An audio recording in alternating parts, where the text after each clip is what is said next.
Welcome back to Daily Connections. Knitting. It's not just a hobby for grandmothers. People of all ages and of both genders are grabbing their yarn and needles and joining in. So what makes this crafter's delight so popular? Here to offer her insight is Dori Kershner, owner of Woolly Monmouth Yarn Shop. Hello there. Hi. How are you? Good, thanks. Thanks for being on the show. My pleasure. So why don't you start with why women are really getting back to this trend?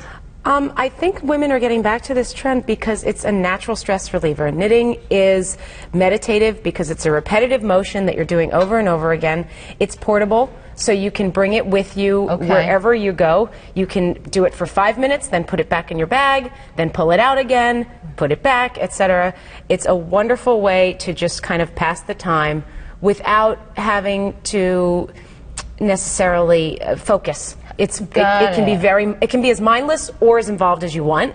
You know, so if you're watching television, you're into the movie, you can pick up a very basic project. If you're by yourself and it's quiet, you can pick up something more intricate. Got it. So it eliminates my guilt when I'm sitting on the couch doing nothing. Exactly. So you're not doing nothing anymore, but you're watching all the shows that you want to watch, and you're keeping your hand out of the cookie jar. Exactly. And speaking of behavior modifications, it's very good for that. I get a lot of reformed smokers. No kidding. People wanting to lose weight. They keep their hands busy. They're not knitting. They're not smoking. That's it. And then even nail biters and people like that? Absolutely, absolutely. The more busy your hands are, and then you're focused completely on the project. If you're enjoying it, you completely forget about everything else that was irritating you before. Or the cookies. Yes, or the cookies, at least for the moment. Exactly. I like that. That's really good. And I like what you said about the portability of it. Like, I don't have to bring my laptop, because that can be very annoying and cumbersome. Absolutely. If I'm stuck in the airport, I can fit this right in my pocketbook or in my carry-on. And you had a quick story before about the elevator. I got stuck in an elevator once, and thank God I had my knitting because it was after hours and I was stuck there for about an hour. Oh my gosh. And I got a good chunk of my project done.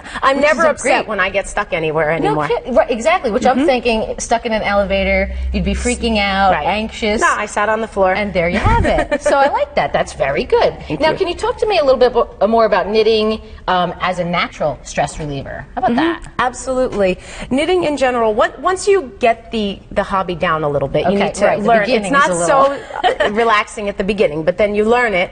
It's very repetitive. You know, one stitch at a time, over and over and over again. Sort of, you fall into a pattern with your breath. It's very similar to yoga in that way. Everybody's knitting's a little bit different. Nobody's knitting looks exactly the same, and that's okay because it just has to make you happy, nobody else. Right. And it's good, like you said, for patience. Absolutely.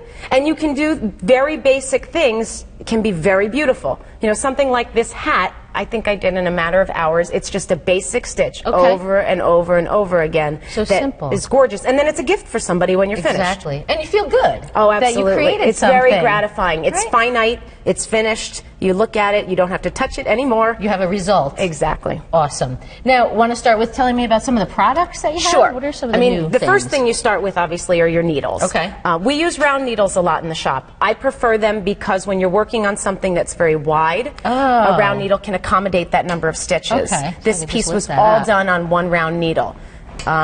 Then once you have, here's a round needle. Absolutely. So that's I would empty. string this through, or I just start? You cast your stitches right onto here, let it fall right on the wire, and you work back and forth as though you're on a straight needle. Got it.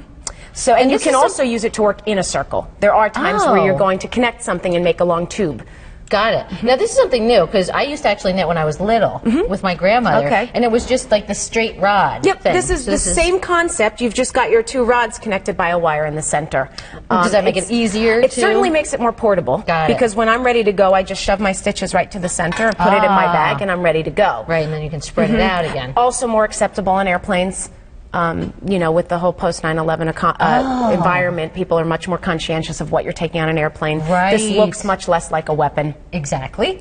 Yeah. You're not going to get harassed with this. Absolutely. And when I used to commute and I was knitting, I would have my round needles so that my arms didn't get in the way of anybody that I was sitting next to. It's much more compact. Good. Okay. I like that too. Instead of laptops, spreading out papers everywhere. And they're very easy to work with. I teach beginners on them. It's not any different than using a straight needle. Very cool. So once you have your needles... Okay, now one of these. Can you show me? This is a crochet hook. A crochet hook is used just to pick up drop stitches. I keep that. I always keep one in my knitting bag. That's what I used to do. Yeah, absolutely. Okay, how about a stitch this one? holder. That's a new stitch holder because it opens on both ends. Sometimes when you're working on a sweater, you need to put certain pieces on hold to work on other pieces of the garment, so you can use that to hold your stitches. It's sort of a placeholder. Okay. Tapestry needles used for finishing and weaving in all the ends that are kind of hanging out after you're all done. Row counter. What's that? A row counter is something, in this piece right here, I'm working on some cables. So every row is different. So as not to lose my place, I click that every time I'm done, and that helps me just pick up right where I left off. That's a handy tool. It's all about tricks of the trade that keep it mindless. Because otherwise, you know, you're just going to run along and completely forget where you're at. I mean, I stopped this last night at midnight. I'm going to pick it up probably tonight at 10. I'm not going to remember in between. Where you were. Exactly. So that avoids messing up my design. Absolutely. It's all about just trying little tricks of the trade to keep it basic. Okay. I've got some stitch markers here. I have them on my piece. They're reminding me that a cable is coming. I've got my basic stuff on either side of my stitch marker. Hold on. You want to pull that up? How does that work? What is that? It's like a safety pin without the coil. Safety pin without the coil. So there are times where I'm going to mark my piece. It's sort of, I'm knitting along, not really thinking about anything. I get to the marker. Something's happening. I've got to switch gears a little bit. A little and work reminder on my that I don't go all the way through mindlessly. Exactly. All right, so it's just a reminder. Okay, here comes my cable piece. And also can be used as a marker on your piece. If something's going to be happening later on with your finishing, it's going to say mark your piece 12 rows down. So you count, you mark it, and then you don't have to think about it till you're back to that point where you're doing the finishing. Very handy. Yep. What else do we have? Tape measure. Okay. You know, basic. I collect all different fun tape measures. Very neat. What's that? A good scissor. Oh, okay. You always need it. You don't want to have fraily, gnarly ends. Exactly, because the old scissors always get, you know, they don't cut, especially yarn. They're very difficult. Right, so you want a nice little snipper? Yep. So, and that I won't go with on a plane, but everything else I keep in my knitting bag at all times. Yep. All right. Those are some of the basic things. Now tell me about the yarns. I know there's lots of new trends with yarn these Yarns days. are unbelievable today. We've got things like hand-dyed yarns where the yarns are actually, the dye is painted on with a paintbrush by hand, so that's a complete artistry in and of itself. Wow. Space-dyed yarns, you can't see it from this, but this will make a striping pattern all by itself. Space-dyed yarns? So instead of it being variegated with something like this where the colors are just all throughout, this is dyed in longer spaces so that the pattern will stripe. More specific. As you're knitting, you'll get a beautiful striping pattern. It'll look like you're using different colors when you're only using one. Got it. Ooh, that's neat. And is this a wool? This one is a wool silk mohair blend. Wow. You're seeing a lot of different natural fibers out there. Natural.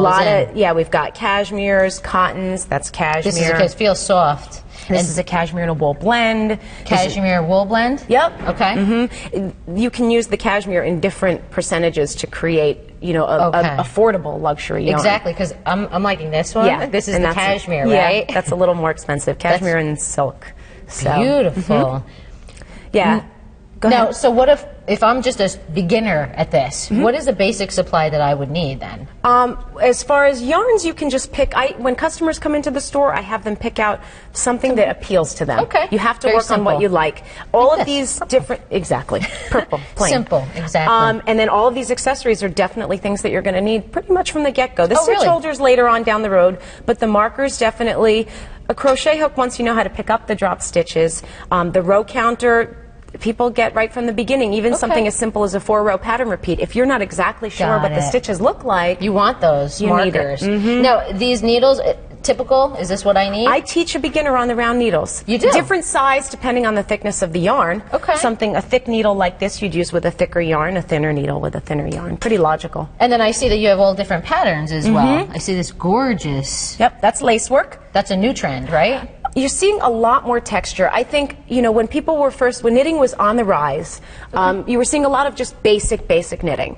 Then as the trend continued, you needed more challenges, became more advanced, looked for more things to accomplish their goals. So you're seeing a lot more texture, and you're seeing it trends right over into the fashion magazines. Great. You're seeing a lot of cables, a lot of lace work. Definitely. Perfect. Well, we ran out of time already, so that was so quick. Thank you, Dori, so much. This is great. My pleasure. I'm going to have to go out and get my knitting stuff and start on this. Absolutely. Thanks again. I appreciate it. My pleasure. Great.